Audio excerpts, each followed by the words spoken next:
Neil.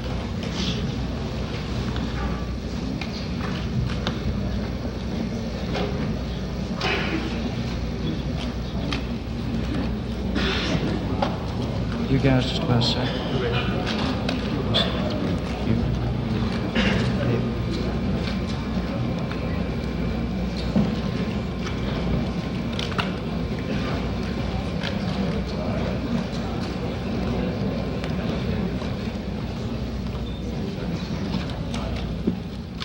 Ladies and gentlemen, welcome to the Manned Spacecraft Center. This is the Apollo 11 press conference. The format today will consist of a 45-minute presentation by the Apollo 11 crew, followed by question and answers. At this time, I'd like to introduce the Apollo 11 crew, astronauts Neil Armstrong, Michael Collins, Edwin Aldrin. Neil?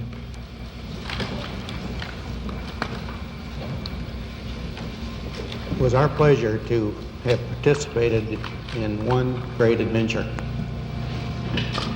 It's an adventure that took place not just in the month of July, but rather one that took place in the last decade.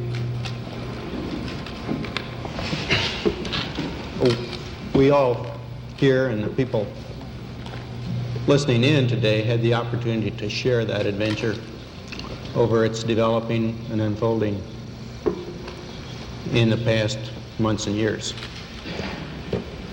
It's our privilege today to share with you some of the details of that final month of July that was certainly the highlight for the three of us of that decade. We're going to divert a little bit from the format of past press conferences and talk about the things that interested us most, in particular the things that occurred on and about the moon. We will use a number of films and slides which most of you have already seen, and with the intent of pointing out some of the things that we observed on the spot which may not be obvious to those of you who are looking at them here from the surface of Earth.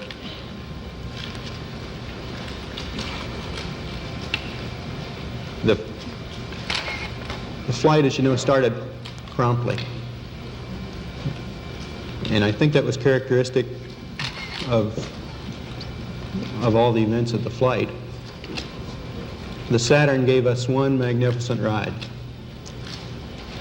both into Earth orbit and on a trajectory to the moon. Our memory of that actually differs little from the reports that you have all heard from those previous Saturn V flights, and the previous flights served us well in preparation for this flight in the boost as well as the subsequent phases.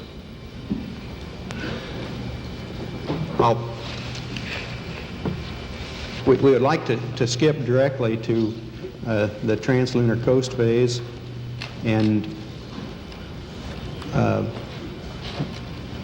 remind ourselves of the long chain of events that actually permitted a landing, starting with the undockings, the transposition and docking sequence.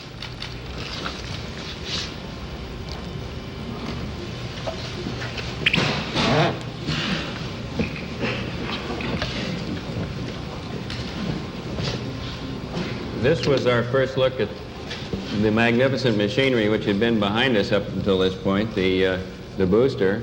Of course, the first and second stages had long since separated, but this shows the LEM nestled inside the third stage, the S-4B, after the translunar inject burn. This maneuver was an interesting combination of manual and automated techniques in that we programmed the onboard computer to make the turnaround, and then these final maneuvers were made completely manually. As I approached the LEM, I had an easy time because I had a docking target, which is not too clearly visible here, which allowed me to align the probe and the drogue, which is the dark spot you see on the upper right. During this time, I also checked out the proper vehicle response to my stick inputs, and here shortly you'll see the actual docking somewhat speeded up. There's the point of contact, and in just a second you'll see a second, right there, a second small indication of the retract cycle when the 12 docking latch is made. We made 2 entries into the lunar module. This is our first view of the inside of this. The final activation was made on the day of powered descent. On the 2 previous days, when we entered, we removed the probe and drogue and found that we had a rather long tunnel between the 2 vehicles. On entering the lunar module, one had to do a slight flip maneuver or a half gainer to get into position for the lunar module, of course, is in a sense upside down relative to the command module. This is in lunar orbit, showing the separation of the lunar module from the command module as viewed through my window. This was a busy time for me in that I was taking these motion pictures through the right-hand window. At the same time, I was taking still photos through the left-hand window and also flying my vehicle and probably poorly, and taking a close look at the LEM as he turned around. My most important job here was to make sure that all his landing gear were down and properly locked prior to his descent and touchdown. This is his yaw maneuver, and the white dots you see are the landing gear pads.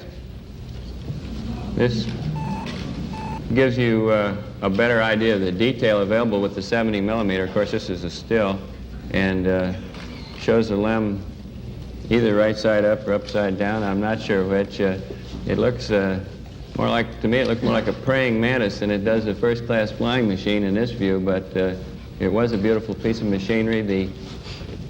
The landing gear are at the top, and you can see the probes which indicate lunar contact as thin wires extending upward from the landing gear. Of course, before we could undock, as is shown in this picture, we had to complete the activation. Now, the day before we undocked, we entered the LEM and went through an entire switch configuration check, and we exercised the various communication modes.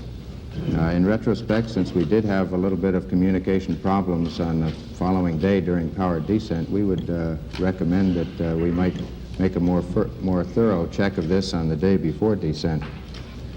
On the day that we did finally enter the LEM for the landing maneuver, we went through a staggered sequence of suiting, and we found that with all the simulations that we had run back here in Houston, or with Houston tied with our simulations in the Cape, that we were quite confident that we would be able to complete this LEM activation in the given time period, which was approximately 4 hours. We managed to get 30 minutes ahead of the time, and it allowed us to get a more accurate platform alignment check at one point.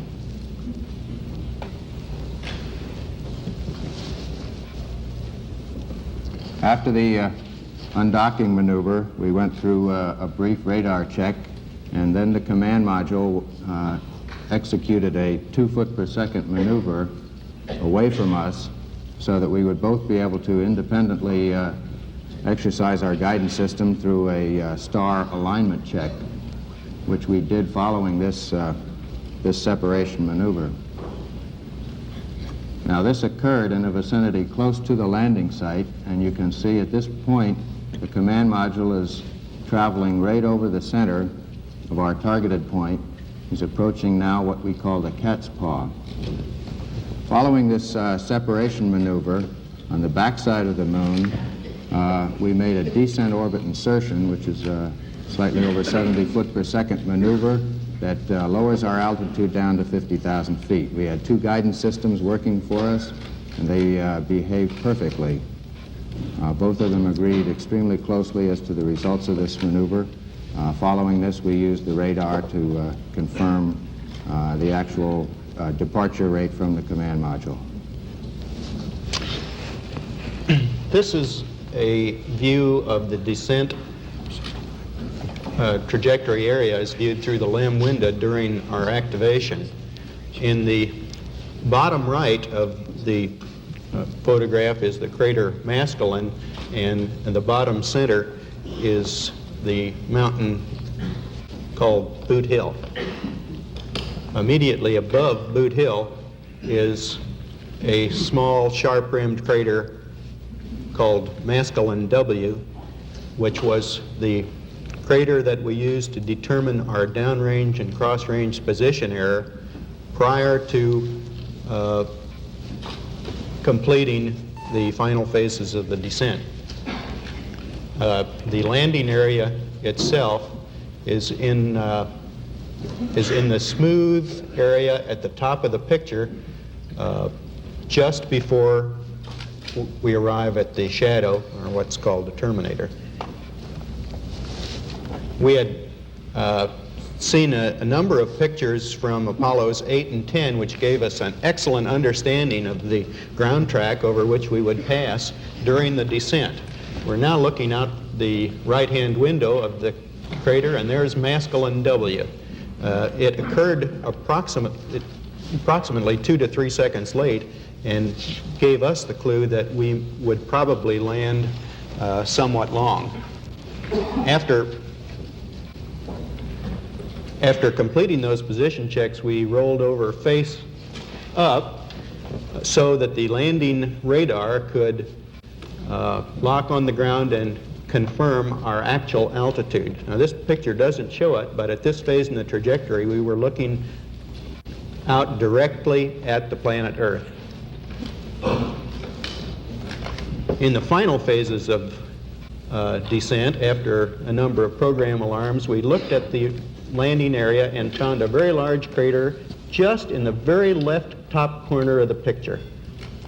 The camera is located in the right window and looks to the right, and it just barely sees this boulder field we're passing over right now. We're at 400 feet, and those boulders are about 10 feet across. This was the area which we decided we would not go into, extended the range downrange, and saw this crater, which we passed over, this 80-foot crater, in the final phases of descent, and later took some pictures of. Now you can see the exhaust being,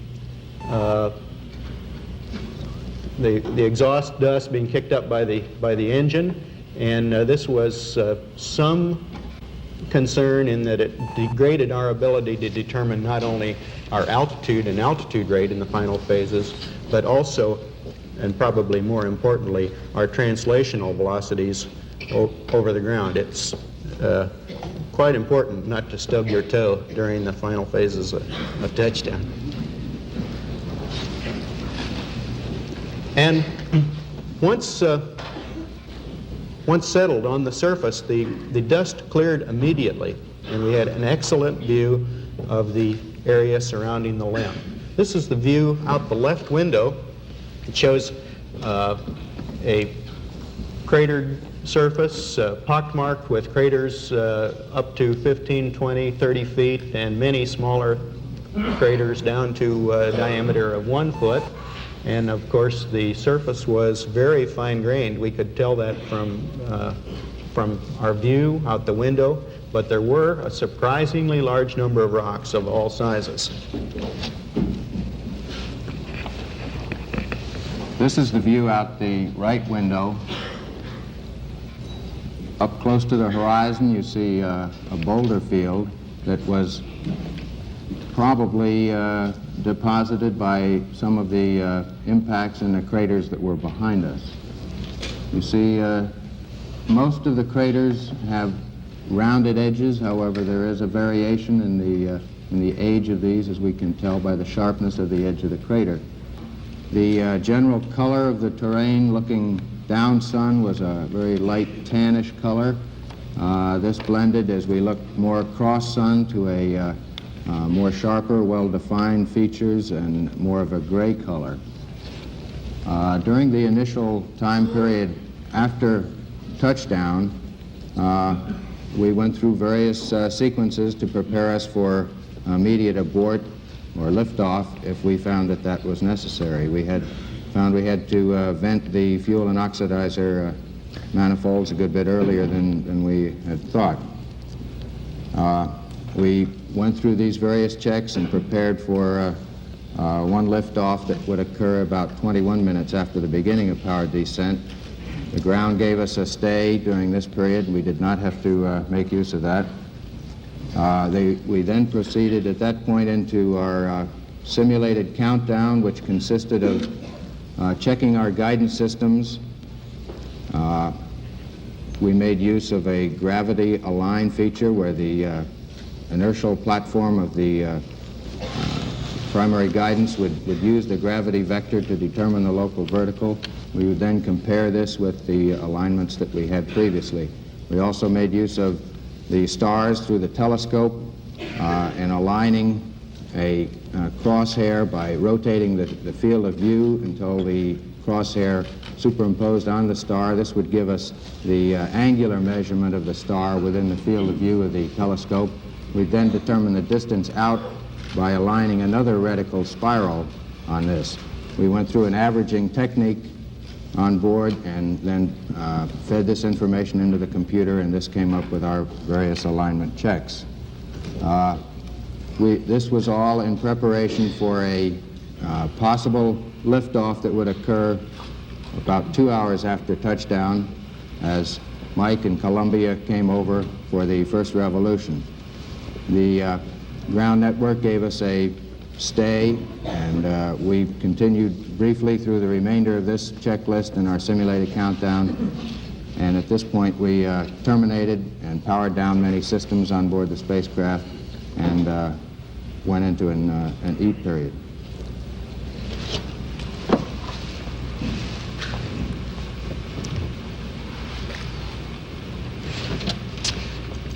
A number of experts had, prior to the flight, predicted that a good bit of difficulty might be encountered by people attempting to work on the surface of the moon due to this variety of strange atmospheric and gravitational characteristics that would be encountered. It was, in fact, in our view, preferable both to weightlessness and the Earth's gravity.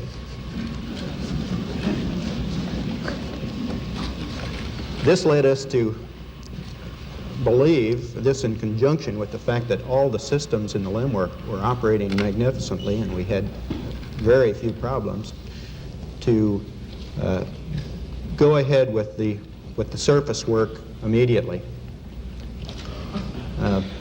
We predicted that we might be ready to leave the LIM by 8 o'clock, but those of you who followed on the ground recognize we missed our estimate by a good deal. This was due to a number of factors. One, we had house cleaning to perform, food packages, flight plans, and all the items that we'd used in the previous descent to be stowed out of the way and prior to depressurizing the lunar module. It took longer to depressurize the lunar module than we had anticipated, and it also took longer to get the cooling units in our backpacks operating than we had expected. In sum and substance, it took us approximately an hour longer to get ready than we had predicted.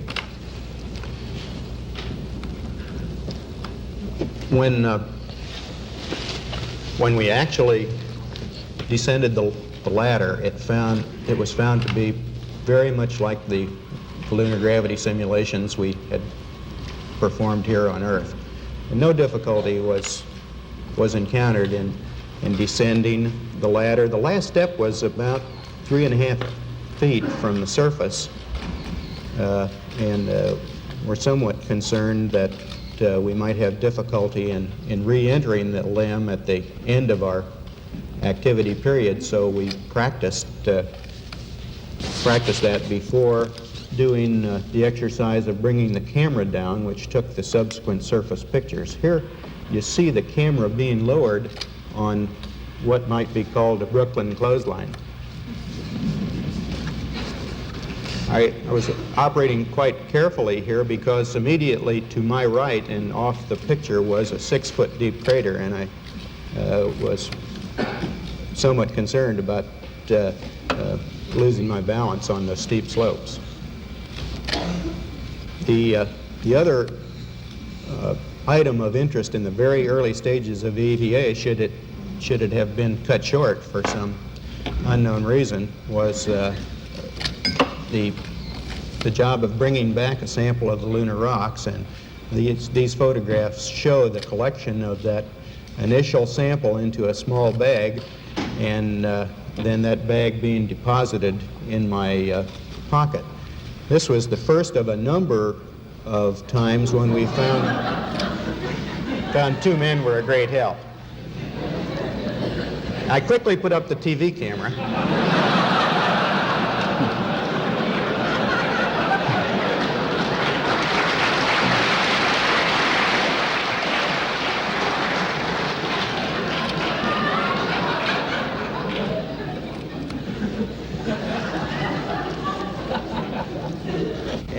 And then, more leisurely, but Buzz and I joined together to erect the American flag. We found on a number of occasions that we were able to help each other in many ways on the surface. You probably recall the times that I got my foot caught in the television cable, and Buzz was able to help me extract it without falling down.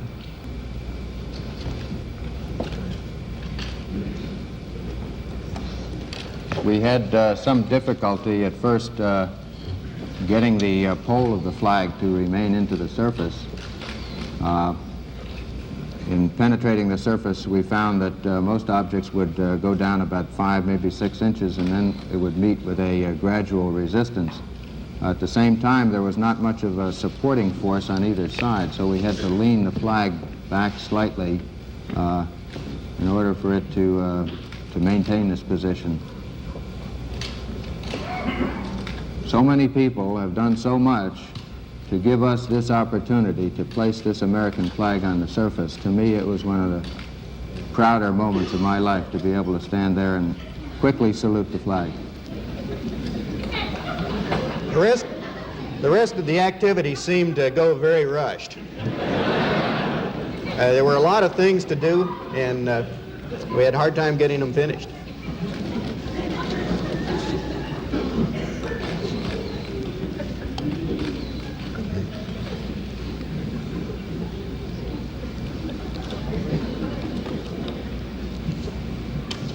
We did find that mobility on the surface was, in general, a good bit better than perhaps we had anticipated it. There was a slight tendency to be more nearly toward the rear of a neutral, stable position. Balance seemed to be quite easy to identify, and as one would lean a slight bit to one side or the other, it was very easy to identify when this loss of balance was approaching.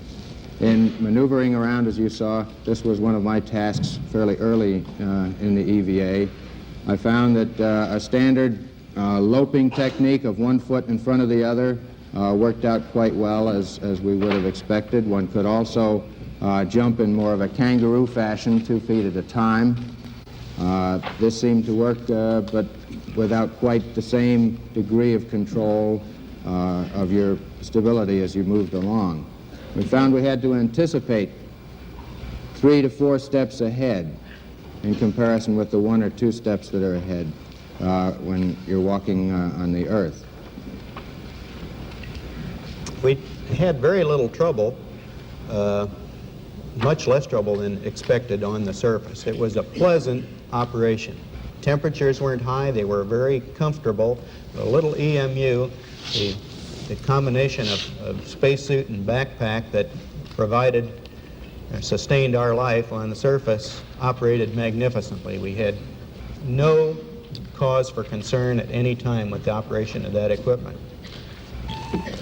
The primary difficulty that we observed was that there was just far too little time to do the myriads of things that we would have liked to have done. In the pictures we showed earlier, you saw rocks in the boulder field out Buzz's window that were 3 and 4 feet in size, very likely pieces of the lunar bedrock. And it would have been very interesting to go over and get some samples of those. There were other craters that differed widely that would have been interesting to examine and photograph. And we had the problem of the 5-year-old boy in a candy store. There were just too many interesting things to do. The surface, as we said, was fine-grained with lots of rocks in it. It took footprints very well, and the footprints stayed in place. The LEM was in good shape and exhibited no damage from the landing or the descent. It's a picture of the ladder with the well-known plaque on the primary strut. There was a question as to whether the LEM would sink in up to its knees. It didn't, as you can see. The footpad sunk in perhaps an inch or 2.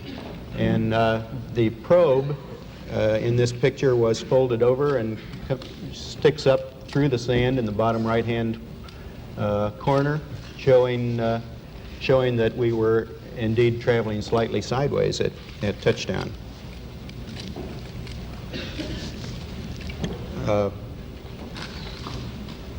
There were a wide variety of surfaces. Here Buzz is standing in a small crater, and it gives a very good picture of the rounded rims of the what we believe are very old features. The LEM was in a relatively smooth area between the craters and the boulder fields, and we had some difficulty in determining just what straight up and down was. Our ability to pick up straight up and down was probably several degrees less accurate than it is here on Earth, and it caused some difficulty in having things like our cameras and scientific experiments sometimes not maintain the level attitude we expected.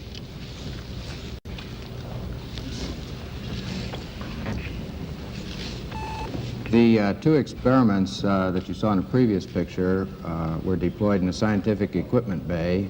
We found that getting them down produced no significant problems, and here you see a view of my carrying these 2 experiments out to the deployment site about 70 feet to the south of the lunar module.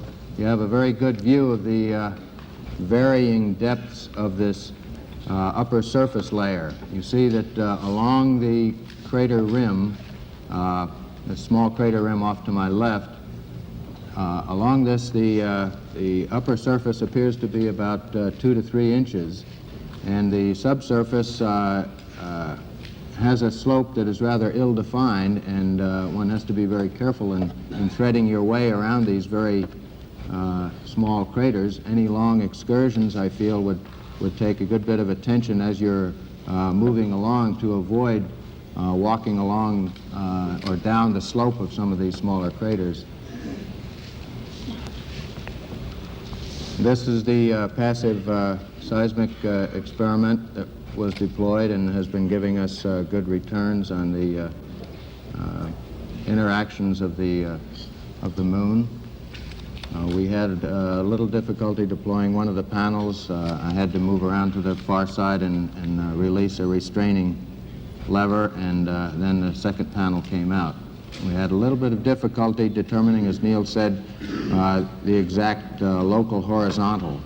And I think this is due to the decrease in the cues that a person has as to which way up really is. One has to lean a little bit more off to the side before you get this body cue that you're approaching off balance. And of course the terrain varied considerably in this area. This second experiment is the laser reflector. We've been successful in bouncing laser beams off this. It consists of 100 arrays of corner reflectors. It was quite surprising, the resistance that was met in this subsurface medium, and at the same time you see that it did not support very well the core tube as I was driving it into the surface.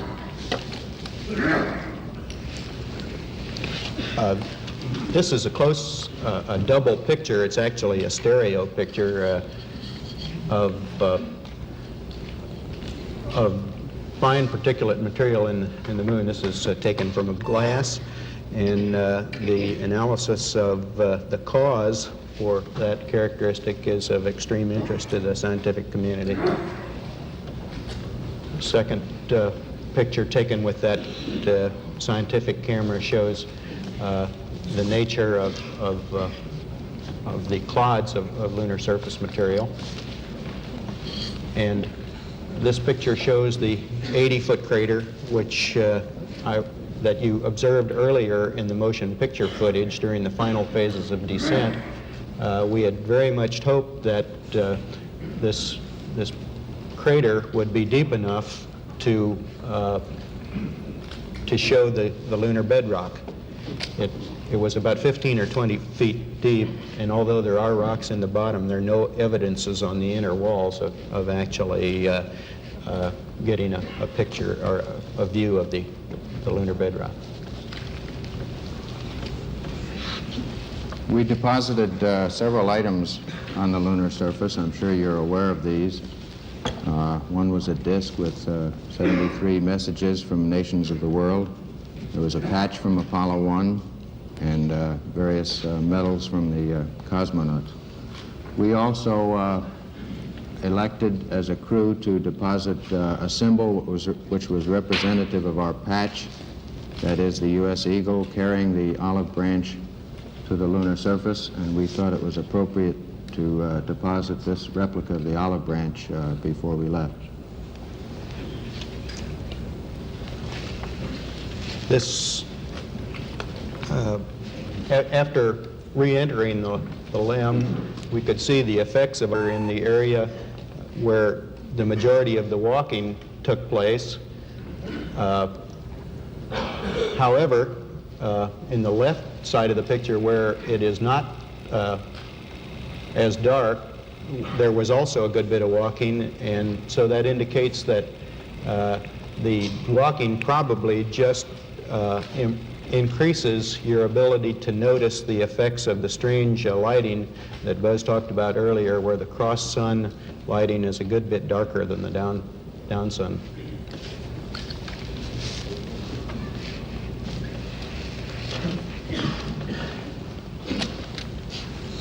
Following the EVA, we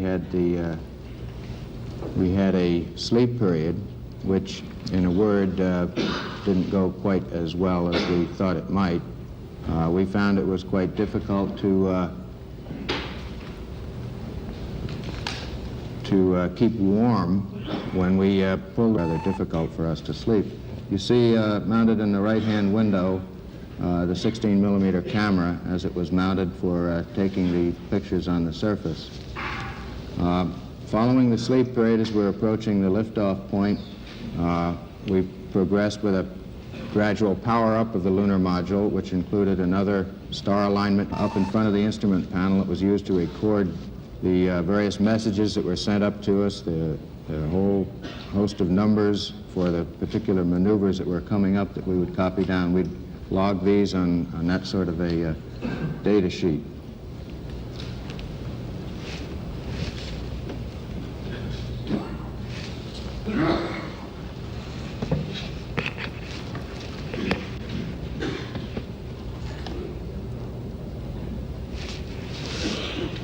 This film shows our final look at Tranquility Base before our departure.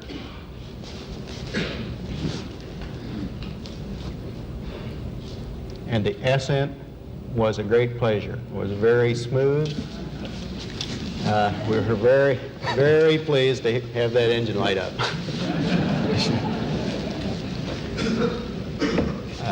Gave us an excellent view of our takeoff trajectory and Tranquility Base as we left.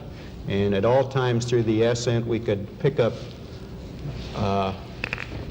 landmarks that assured us that we were on the proper track. There were no difficulties with the ascent, and we enjoyed the ride more than we could say.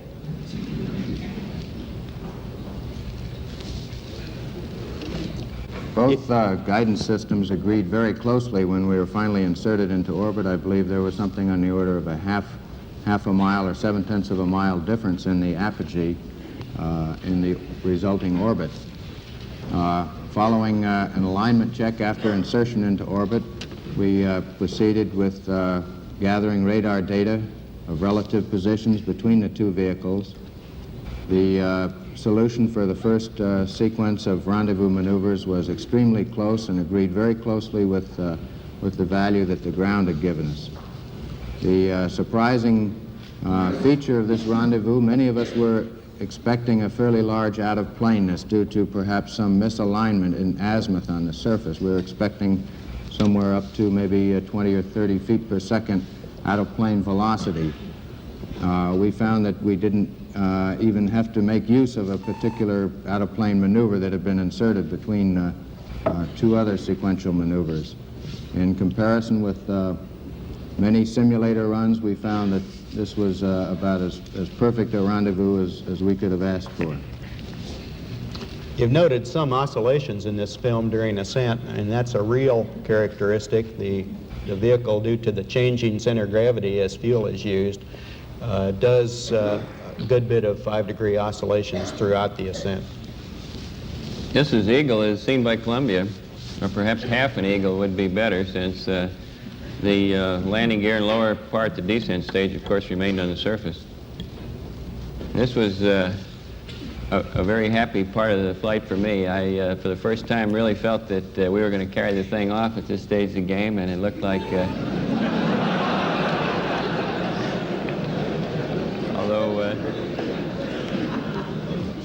although we were far from home, we were a lot closer to it than the pure distance might indicate.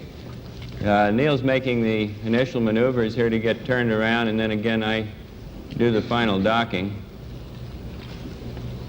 This is somewhat swifter than real time. The probe, the dark funnel on the top of the LEM, and the docking target below it and to the left in the lighter portion of the LEM. As Buzz said, the rendezvous was absolutely beautiful. They came up from below absolutely as if they were riding on rails. There was absolutely no disturbance or any off-nominal effects during the last part of the rendezvous.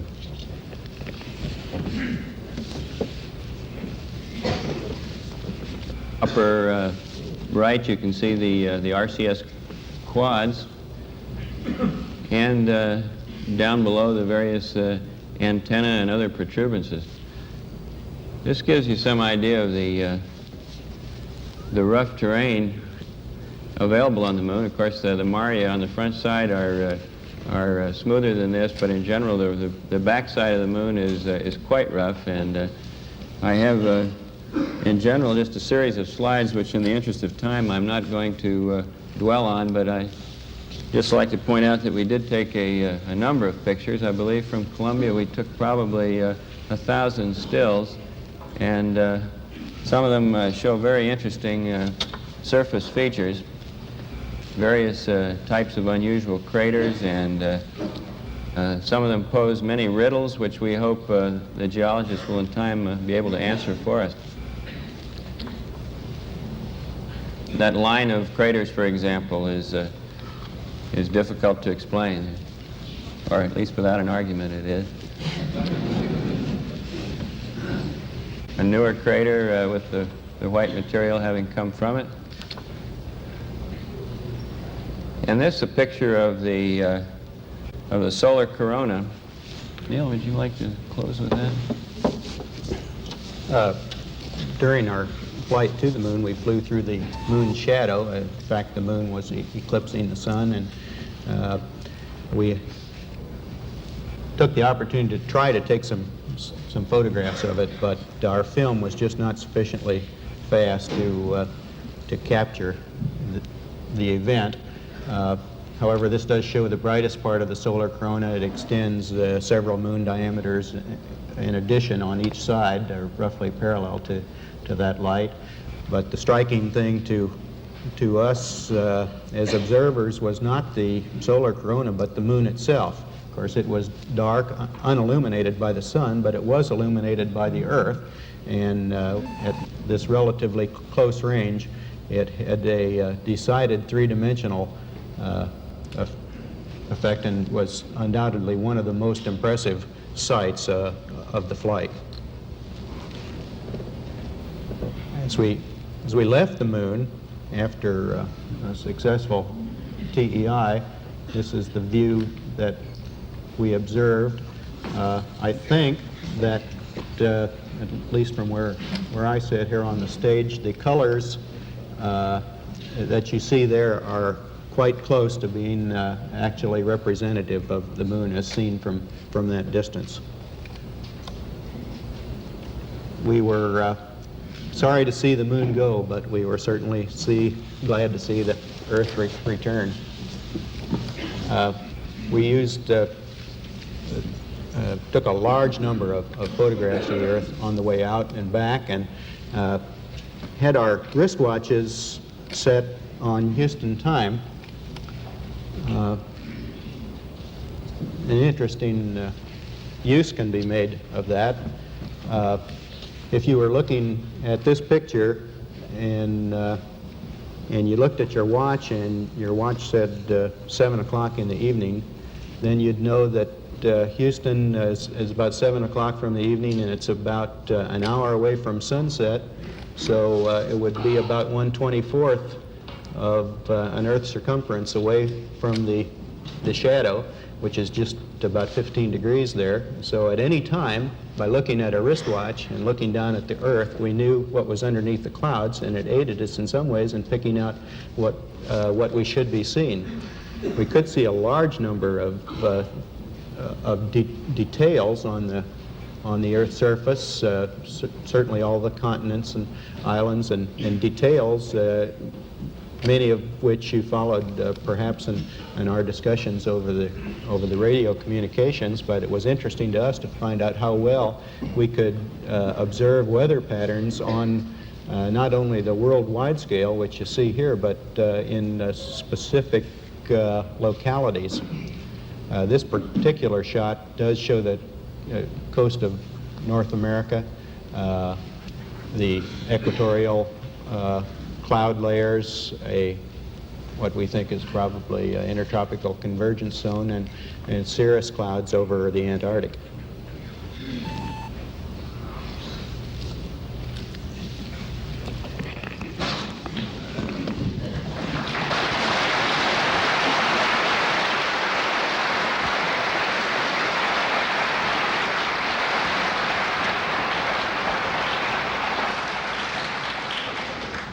We're ready now for question and answers, and wait for the microphone, and we'll go right down the line, and we'll catch everyone if you'll just be patient. Tom will too.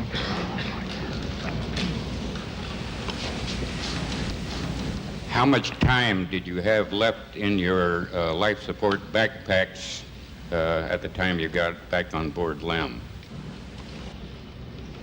I haven't seen the post-flight analysis of the numbers. We had roughly half of our available oxygen supply remaining in the backpacks, and somewhat less percentage in the water supplies, which is used for cooling. Of course, particularly on our first experience with the use of that backpack on the lunar surface, we were interested in conserving a good bit of margin in case we had difficulty with closing the hatch or repressurizing the LEM, or had any difficulties with getting the systems operating again in the normal fashion inside the cockpit. Colonel Aldrin and Mr. Armstrong, when President Nixon made his phone call to you on the moon, it looked like the two of you suddenly stopped doing everything and stood there and listened and talked to him. It looked there for a moment like you might have been a little bit aware of what was going on. You weren't busy. Was there ever a moment on the moon when either one of you were just a little bit spellbound by what was going on? About 2.5 hours.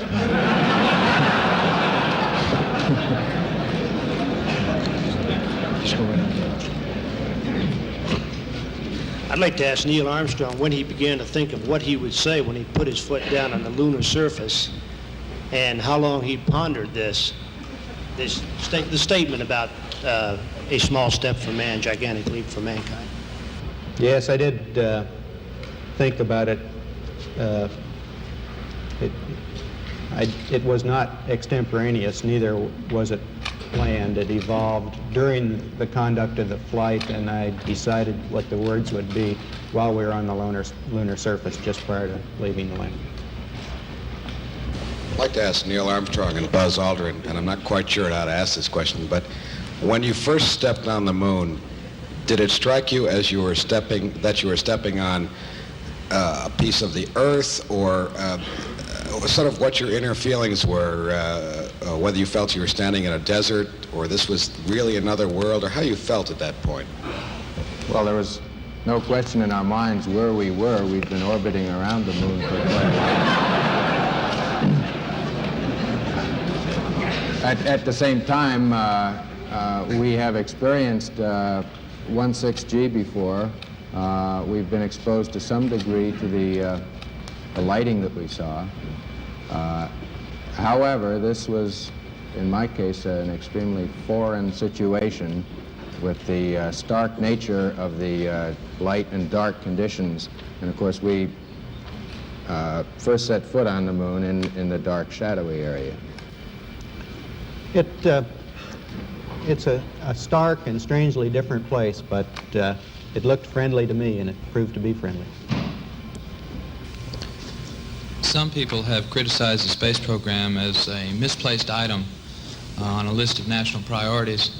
I'd like to ask any of the astronauts, how do you view space exploration as a relative priority compared with the pressing needs of the domestic society and the world community at large? Well, of course, we all recognize that the world is continually faced with a large number of varying kinds of problems. And it's our view that all those problems have to be faced simultaneously. It's not possible to neglect any of those areas, and we certainly don't feel it's our place to neglect space exploration. There was a lot of discussion during the flight, during the power descent portion of the flight, about the program alarms and so forth. And I wondered if you all could describe your thoughts on the subject, how it went, and what advice you might have to offer the crews of Apollo 12 and subsequent flights for this portion of the mission. Well, I think we pretty well understand what caused these program alarms. It was the fact that the computer was in the process of solving the landing problem, and at the same time we had the rendezvous radar in a powered-up condition, and this tended to add an additional burden to the computer operation. Now, I don't think that either the ground people or ourselves really anticipated that this would happen. It was not a serious program alarm. It just told us that for a brief instant the computer was reaching a point of being over-programmed or having too many jobs waiting for it to do. You know, a computer continually goes through a wait list of one item after another, and this list was beginning to fill up, and the program alarm came up. Unfortunately, it came at a point when we did not want to be trying to solve these particular problems. We wanted to be able to look out the window to identify the features as they came up so that we would be able to pinpoint just where in the landing ellipse the computer was taking us. Buzz was carrying on a rapid-fire conversation with the computer at that point, but I think we really have to give the credit to the control center in this case. They were the people that really came through and helped us and said, continue, which is what we wanted to hear. Gentlemen, you're about to take some tours, and I wonder what your feelings are. Is that perhaps the most difficult part of the mission, or are you looking forward to it? Well, certainly the part that we're least prepared to handle.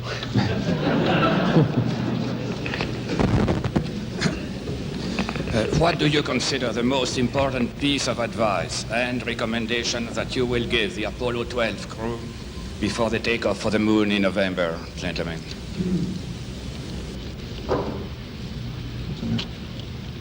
I didn't hear the first part. The recommendations for 12 on which page? Will be the most important piece of advice or recommendation for the Apollo 12 crew.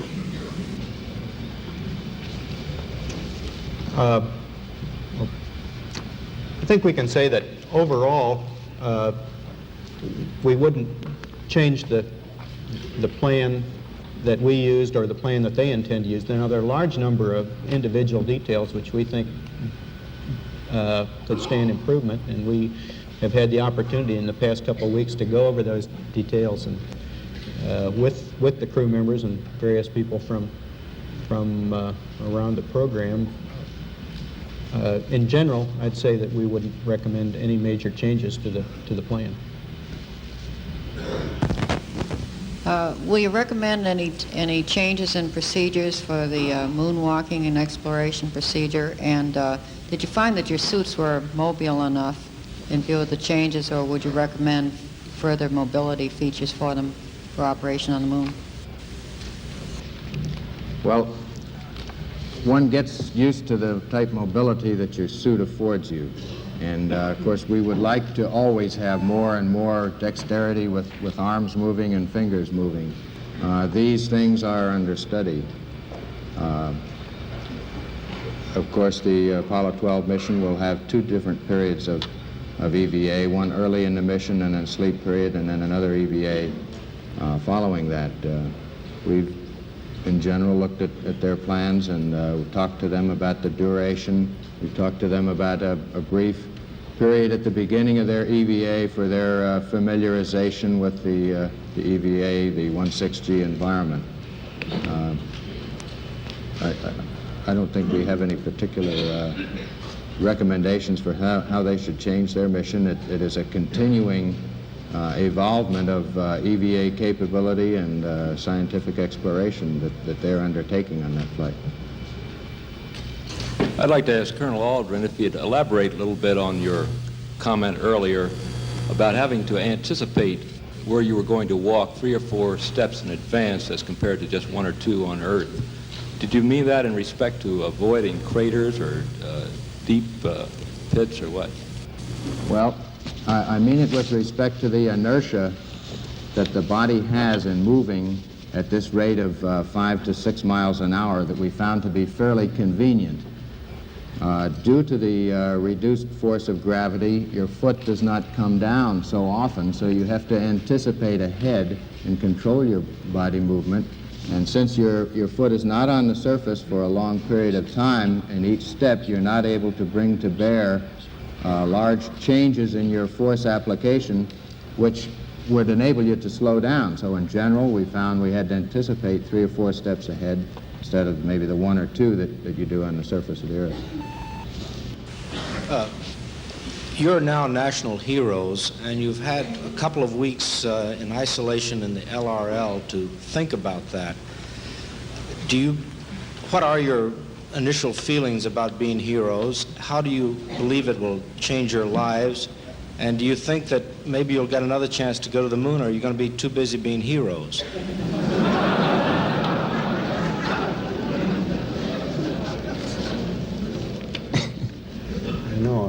actually get an answer to that question, I might have to spend as long preparing as we had to prepare for Apollo 11. In the Lunar Receiving Laboratory, we did have very little time for meditation, it turns out. We were quite busy throughout the time period with the same sorts of things that the crews of past flights have done after their flights. The debriefing schedules and writing the pilot reports and getting all the facts down for use of all the people who will include that in the future flights, of course. I'm struck from the movies and the still pictures by the difference in the very hostile appearance of the moon when you're orbiting over it or some distance from it, and the warmer colors and the apparently relatively more friendly appearance of it when you're on the surface. I'd like to ask Colonel Collins if he gets that same impression from the pictures, and the two of you who were on the moon, what impression you have along those lines. Well, the moon changes character as the angle of sunlight striking its surface changes. At very low sun angles, close to the terminator, or dawn or at dusk, it has the harsh, forbidding characteristics which you see in a lot of the photographs. On the other hand, when the sun is more closely overhead, a midday situation, the moon takes on more of a brown color, it becomes almost a rosy-looking place, a fairly friendly place, so that from dawn through midday through dusk, you run the whole gamut of it. It starts off very forbidding, becomes friendly, and then becomes forbidding again as the sun disappears. Neil, were you and Buzz, did you have the feeling you were getting a little low on fuel during the landing? Were you concerned at that point about being low on fuel? And the second part of it, I suppose, for Buzz is, out of your experience, how tough do you think pinpoint precision landings will be on the lunar surface on future flights? Okay, yes, we were concerned about running low on fuel, and the range extension that we did to avoid the boulder field and craters, we used up a significant percentage of our fuel margins, and we were quite close to our legal limit.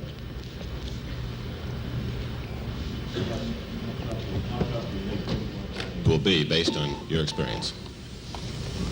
Well, I think it requires some very pinpoint determination of the orbit that the vehicle is in before it begins powered descent, and this requires extreme care in making sure that the ground tracking, because the entire descent is based upon the knowledge that the ground has and puts into the onboard computer of exactly where the spacecraft is. And this starts several revolutions before and then is carried ahead as the computer keeps track of its position. So during sequences like undocking, we have to be extremely careful that we do not disturb this knowledge of exactly where it is, because this then relates in the computer bringing the LEM down to a different spot than everyone thought we were coming into. This is what defines the error ellipse, where we might possibly land having targeted for the center. Now, the ability to be able to control where you are requires that you be able to identify features. And of course, in our particular landing site, this was selected to be as void of significant features as possible, to give us as smooth a terrain. Now, in any area like this, there are always certain identifying features that you can come out, certain patterns of craters. And to the extent that this can be used, if the crew sees that they are not going exactly toward the pre-planned point, they can begin to tell the computer to move to a slightly different landing location. Now, this can occur up in the region of 5,000 to 6,000 feet. Then as Neil took over control of our spacecraft to extend the range, to get beyond this large crater at West Crater, this again may be required if identification is made in the vicinity of 300, 400, 500 feet, to be able to maneuver that last in the vicinity of 1,000 to 2,000 10,000 feet to make a pinpoint landing. But so much depends on the early trajectory, the ability to then redesignate, and the final manual control. For Mr. Armstrong and more on the landing, did at any time you consider an abort while you were getting the alarms and so forth? Well, I think that in simulations, we have a large number of failures, and we're usually spring-loaded to the abort position. In this case, in the real flight, we're spring-loaded to the land position. We were certainly going to continue with the descent as long as we could safely do so. And as soon as program alarms, computer alarms manifest themselves, why, you realize that you have a possible abort situation to contend with. But our procedure throughout a preparation phase was to always try to keep going as long as we could, so that we could bypass these types of problems. The computer was continuing to issue guidance throughout this time period and was continuing to fly the vehicle down in the same way that it was programmed to do. The only thing that was missing during this time period is that we did not have some of the displays on the computer keyboard, and we had to make several entries at this time in order to clear up that area. Would the crew consider a moon mission of a similar nature again, or would you prefer to have some other kind of a mission? And secondly, I think this question was asked, but I didn't get the complete answer. How do you propose to restore some normalcy to your private lives in the years ahead? I wish I knew the answer to the latter part of your question. Kind of depends on you.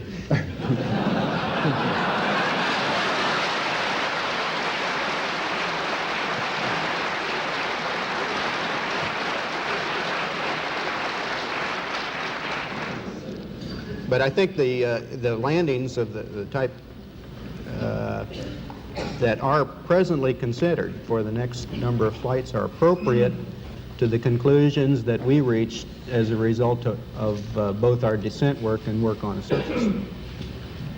And I would certainly hope that we are able to investigate the variety of types of landing sites that they hope to accomplish.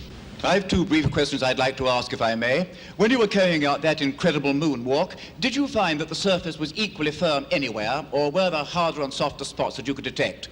And secondly, when you looked up at the sky, could you actually see the stars and the solar corona in spite of the glare? The first part of your question, the surface did vary in its thickness of penetration. Somewhere in rather flat regions, the footprint would penetrate perhaps a half an inch or sometimes only a quarter of an inch and gave a very firm response. In other regions near the edges of these craters, we could find that the foot would sink down maybe 2, 3, possibly 4 inches. And in the slope, of course, the various edges of the footprint might go on up to 6 or 7 inches, and compacting this material would tend to produce a slight sideways motion as it was compacted on the material underneath it. So we feel that you cannot always tell just by looking at the terrain what the exact resistance will be as your foot sinks into a point of firm contact. So one must be quite cautious in moving around in this rough terrain. We were never able to see stars from the lunar surface or on the daylight side of the moon by eye without looking through the optics. I don't recall during the period of time that we were photographing the solar corona what stars we could see. I don't remember seeing any. Neil, you were a little bit concerned, you said, about stubbing your toe at the point of landing because the surface was obscured by dust. Do you see any way around that kind of problem for future landings on the moon?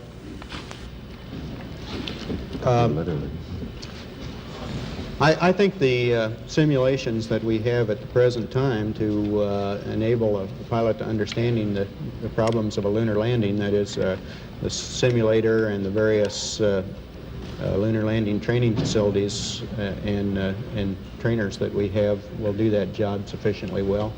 Above that, I think it's just a matter of pilot experience.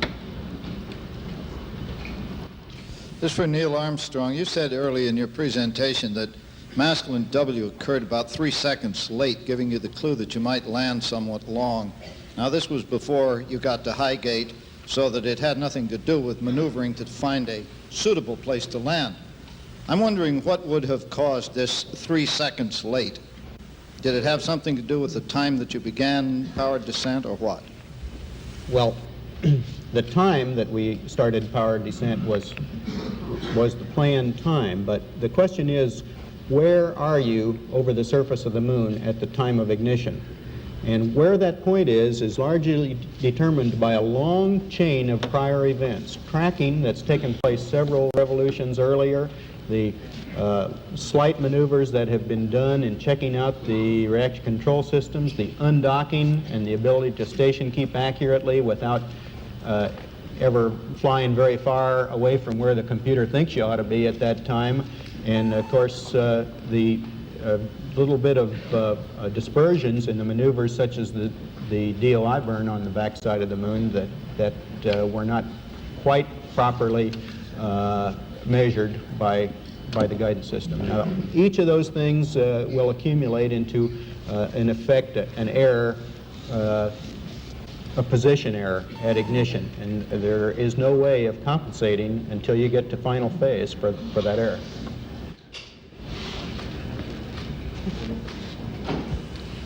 Based on your own experience in space, do you or any of you feel that there will ever be an opportunity for a woman to become an astronaut in our space program?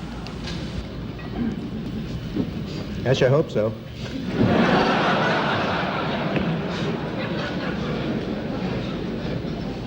I'd like to refer back to something that Neil Armstrong said a while back, that there was so much out there you would like to have done. As it was, you ended up a considerable number of minutes behind schedule. Is that because the schedule was overloaded for the EVA, or can we expect all astronauts, when they reach the moon for the first time, to enjoy themselves and spend as much time doing so as you seem to? We plead guilty to enjoying ourselves. As Buzz mentioned earlier, we're recommending that we start future EVAs with a 15 or 20-minute period to get these kinds of things out of the way. Get used to the surface and what you see, adapt to the 16G and maneuvering around, and probably we just included a little more in the early phase than we were actually able to do. Two questions. Where did the weird sounds, including the sirens and whistles, come from during the trans-Earth coast? I believe ground control had asked for an explanation, saying it had come from the spacecraft. Secondly, I understand although low-angle lighting caused no problem walking around, there was a problem seeing obstacles in time when traveling at high speeds. I understand this might indicate the need for a flying machine rather than a rover for a long-distance lunar surface travel. Can you explain this? We're guilty again. We sent the whistles and bells. We had a little tape recorder, which we used to record our comments during the flight. In addition, play music in the lonely hours. And we thought we'd share that with the people in the control center.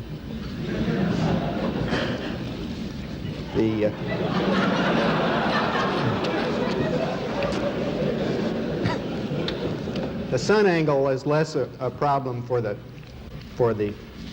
things you mentioned than the lunar curvature and the local roughness.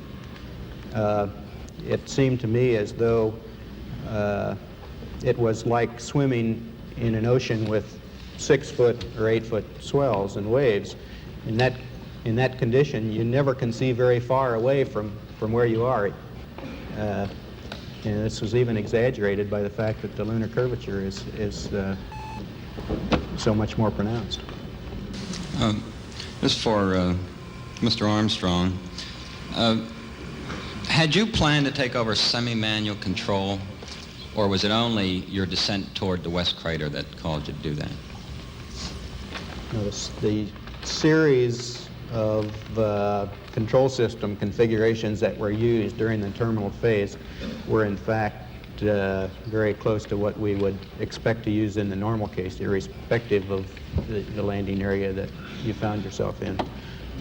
However, we spent more time in the manual phase than we would have planned in order to find a suitable landing area.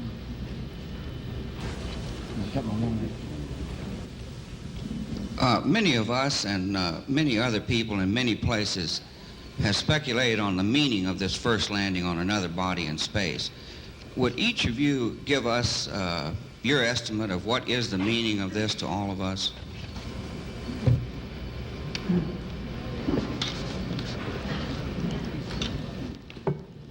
Are you going to try that? After you.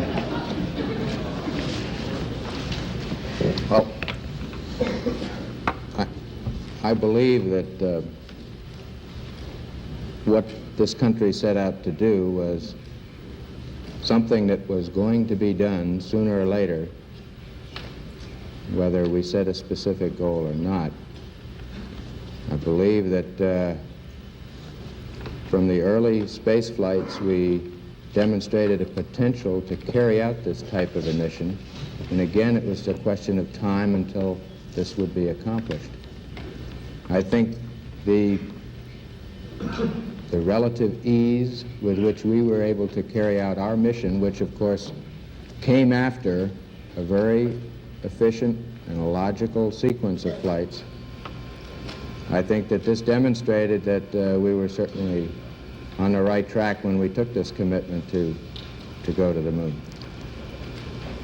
I think that what this means is that many other problems perhaps can be solved in the same way by taking a commitment to solve them in a long time fashion. I think that we were timely in accepting this mission of going to the moon. It might be timely at this point to think in many other areas of other missions that could be accomplished.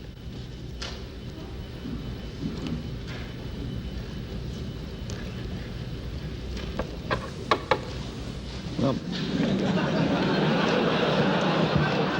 everybody looking at me? Well, to me, there are near and far-term aspects to it. On the near term, I think it's a technical triumph for this country to have said what it was going to do a number of years ago, and then, by golly, do it, just like we said we were going to do it. Not just perhaps purely technical, but also a triumph for the nation's overall determination, will, economy, attention to detail, and 1,001 other factors that went into it.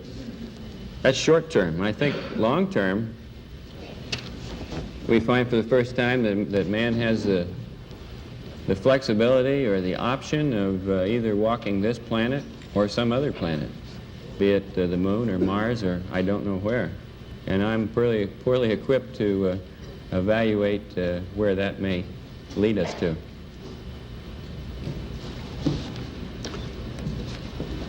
I just see it as a beginning,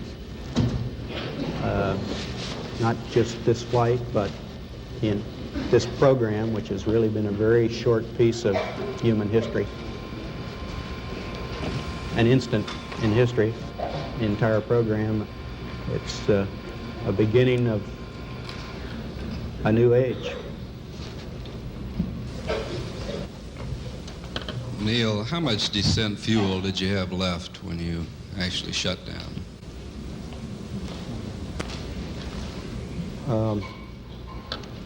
My own instruments would have indicated less than 30 seconds, probably something like 15 or 20 seconds. I think the analysis of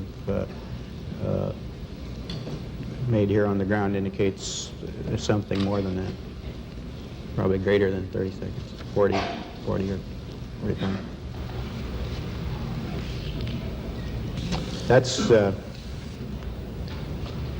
That's a good that sounds like a short time, but it really is quite a lot. This is for Colonel Collins.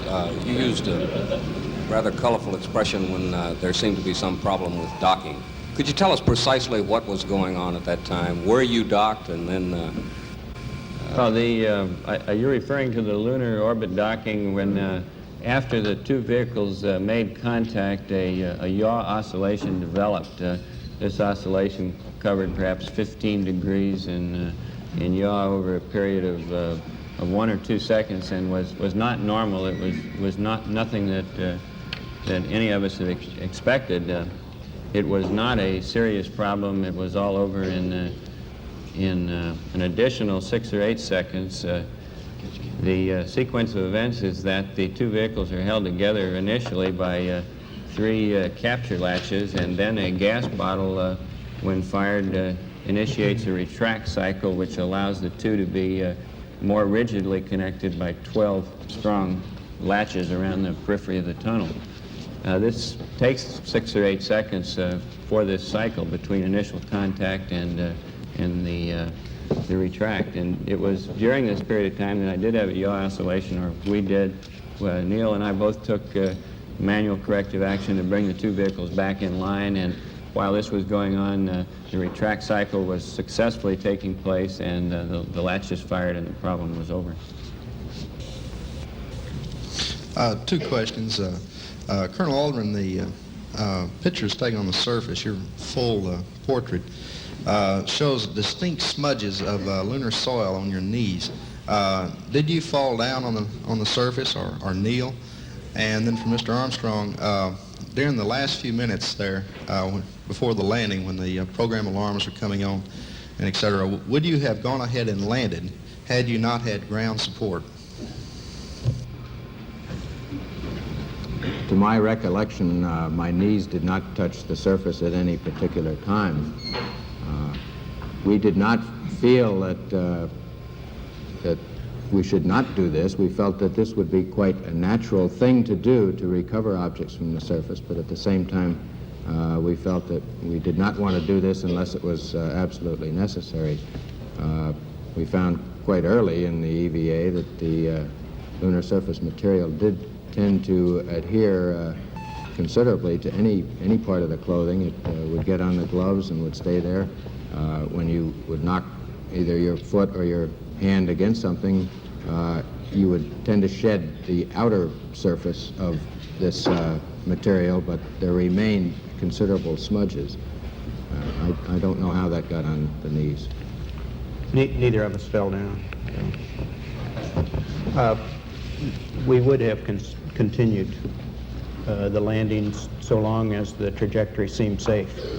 And a landing is possible under these conditions, although with considerably less confidence than you have when you have the information from the ground and in the computer in its normal manner being available to you. For Mr. Armstrong and Colonel Aldrin, would you please give us a bit more detail about your feelings, your reactions, your emotions during that last several hundred feet of power descent, especially when you discovered that you were headed for a crater full of boulders and had to change your landing spot? Well, I'd first say that I expected that we would probably have to make some local adjustments to find a suitable landing area. I thought it was highly unlikely that we would be so fortunate as to come down in a very smooth area, and we planned on doing that.